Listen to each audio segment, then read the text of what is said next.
ದಮಯಂತೀಸ್ veg recipes. Wow, super ಆಗಿರ್ತಕ್ಕಂಥ ಸಾರಲ್ವಾ? ಈ ರೀತಿಯಾಗಿ ಮಾಡಿಕೊಟ್ರೆ ಮನೆಯಲ್ಲಿ ಯಾರಿಗೆ ತಾನೇ ಇಷ್ಟ ಆಗಲ್ಲ?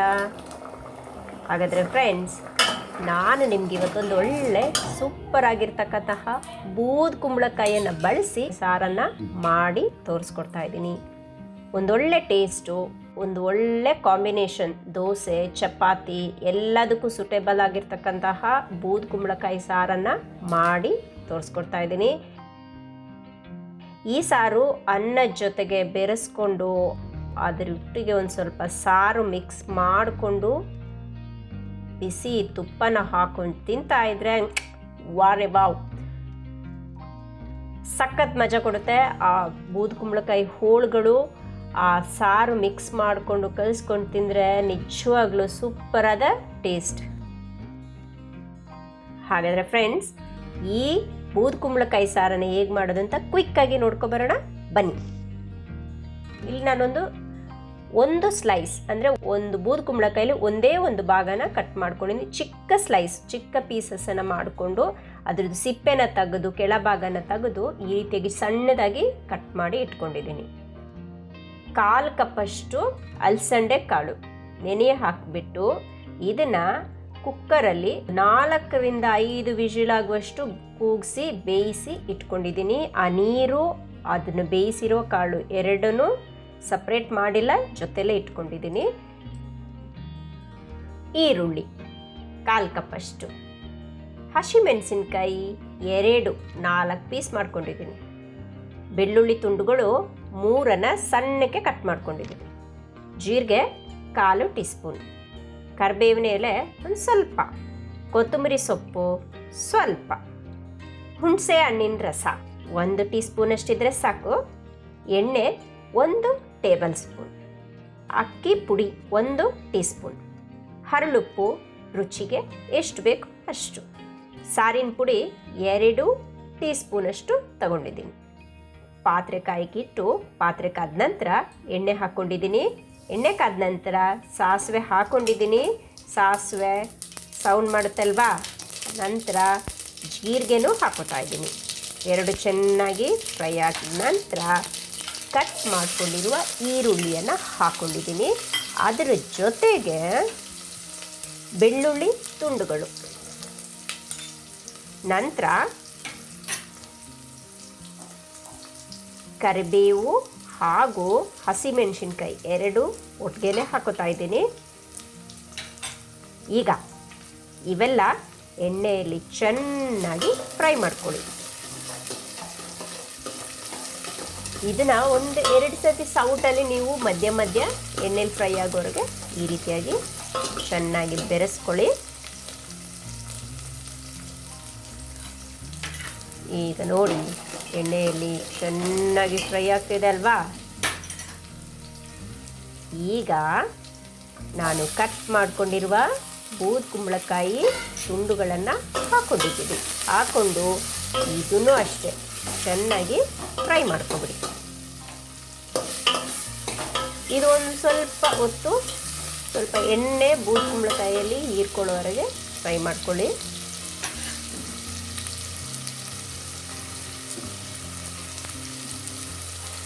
ಈಗ ಹರಳುಪ್ಪನ್ನು ಹಾಕೋತಾ ಇದ್ದೀನಿ. ಸಾರಿನ ಪುಡಿ ಹಾಕ್ಕೊಂಡು ಚೆನ್ನಾಗಿ ಫ್ರೈ ಮಾಡ್ಕೊಳ್ಳಿ. ಸಾರಿನ ಪುಡಿ ಹಾಕೊಂಡ ತಕ್ಷಣ ನೀವೇನು ಮಾಡಬೇಕು, ಸ್ಟವನ್ನು ಸ್ವಲ್ಪ ಫ್ಲೇಮ್ ಕಡಿಮೆ ಮಾಡ್ಕೊಳ್ಳಿ. ಚೆನ್ನಾಗಿ ಫ್ರೈ ಮಾಡಿಕೊಂಡ್ರಲ್ಲ ನೋಡಿ, ಎಣ್ಣೆಯಲ್ಲಿ ಬೂದು ಕುಂಬಳಕಾಯಿ ಚೆನ್ನಾಗಿ ಹೀರ್ಕೋತಾ ಇದೆ ಎಣ್ಣೆನ. ಈಗ ನಾನು ನೀರನ್ನು ಹಾಕ್ಕೊಂಡು ಬೇಕೆ ಇಡ್ತಾ ಇದ್ದೀನಿ. ನೀರು ಹಾಕ್ಕೊಂಡು ಚೆನ್ನಾಗಿ ಸ್ಪೂನಲ್ಲಿ ಕಲಿಸ್ಕೊಬಿಡಿ. ನೀರು ಇಲ್ಲಿ ನಾನು ಬೂದು ಕುಂಬಳಕಾಯಿ ಬೇಯುವಷ್ಟು ನೀರನ್ನು ಹಾಕ್ಕೋಬೇಕು, ಯಾಕಂದರೆ ಬೂದು ಕುಂಬಳಕಾಯಲ್ಲೂ ನೀರು ಇರುತ್ತೆ.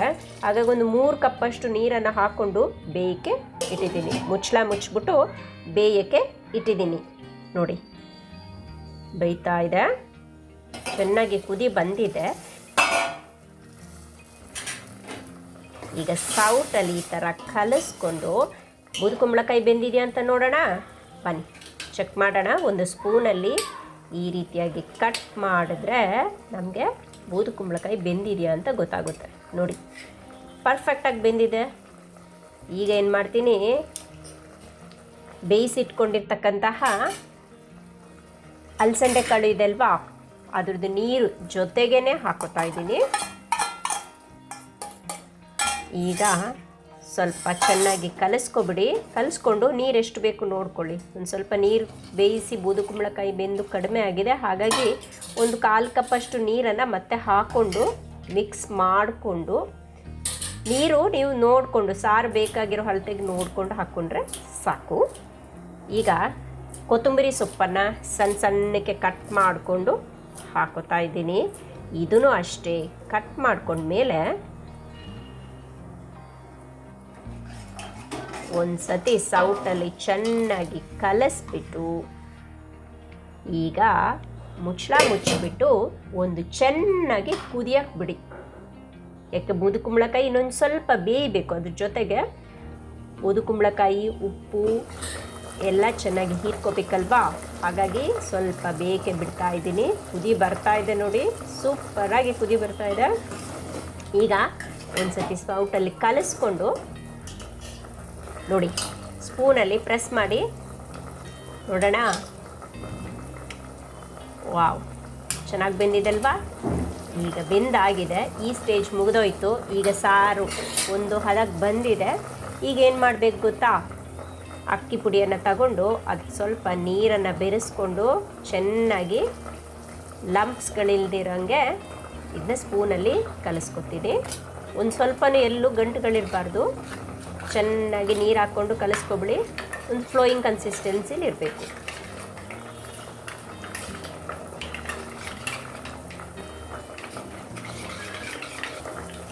ನೋಡಿ, ಈ ರೀತಿಯಾಗಿ ಕಲಿಸ್ಕೊಂಡು ಇಟ್ಕೊಂಡಿದ್ದೀನಿ. ಇದನ್ನು ಈಗ ಸೈಡಲ್ಲಿ ಇಟ್ಬಿಡೋಣ. ಈಗ ಹುಣಸೆ ರಸನ ಹಾಕೋತಾ ಇದ್ದೀನಿ. ಹುಳಿ ನೋಡ್ಕೊಂಡು ಬಳಸ್ಕೊಳ್ಳಿ. ನಾನು ಸ್ವಲ್ಪ ಹಾಕೊಂಡು ಇಟ್ಟಿದ್ದೀನಿ, ಆಮೇಲೆ ಬೇಕಾದರೆ ಬಳಸ್ಕೊತೀನಿ. ಅದ್ರ ಜೊತೆಗೆ ಪೇಸ್ಟ್ ಮಾಡಿಟ್ಕೊಂಡೆಲ್ಲ ಅದನ್ನೂ ಹಾಕೋತಾ ಇದ್ದೀನಿ.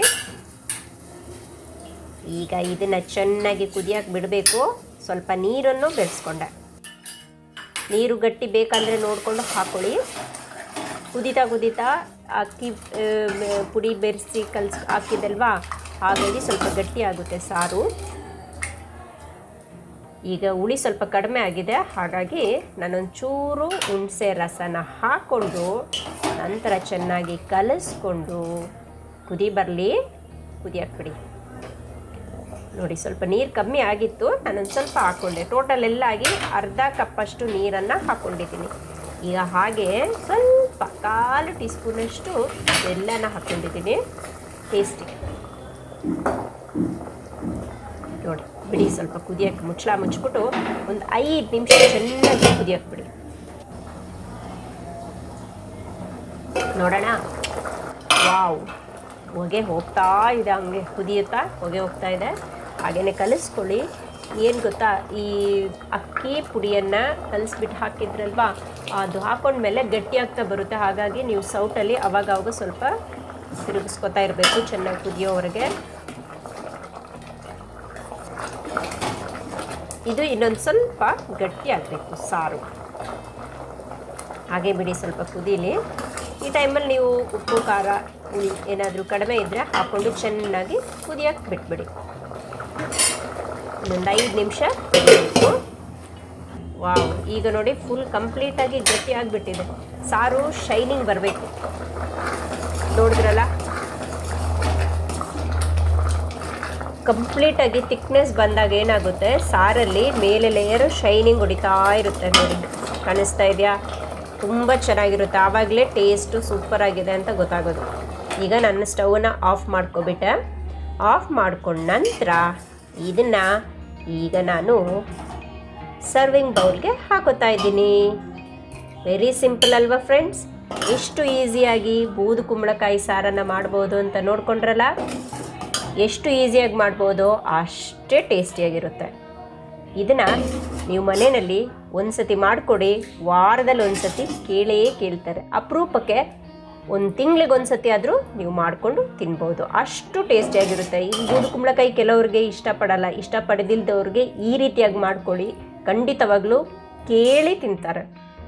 ಈ ಸಾರು ಸಿಂಪಲಾಗಿ ಈಸಿಯಾಗಿ ಮಾಡಿಕೊಂಡು ತಿನ್ಕೋಬೋದು. ಬರೀ ಒಂದೇ ಒಂದು ಸ್ಲೈಸ್ ಬೂದು ಕುಂಬಳಕಾಯಿ ಇದ್ದರೆ ಸಾಕು, ಒಂದು ಟೈಮ್ಗೆ ಸೂಪರಾಗಿ ಸಾರನ್ನು ಮಾಡ್ಕೋಬೋದು. ಹಾಗಾದರೆ ಫ್ರೆಂಡ್ಸ್, ಈ ಸಾರು ರೆಸಿಪಿನ ಹೇಗೆ ಮಾಡೋದು ಅಂತ ನೋಡ್ಕೊಂಡ್ರಲ್ಲ, ಖಂಡಿತವಾಗ್ಲೂ ಟ್ರೈ ಮಾಡಿ. ನೀವು ಕೂಡ ಈ ರೆಸಿಪಿಯನ್ನು ಮಾಡಿ ಮನೆಯಲ್ಲಿ ಮಾಡಿಕೊಡಿ, ಎಲ್ಲರೂ ಇಷ್ಟಪಟ್ಟು ತಿಂತಾರೆ, ನಿಮಗೂ ಖುಷಿಯಾಗುತ್ತೆ.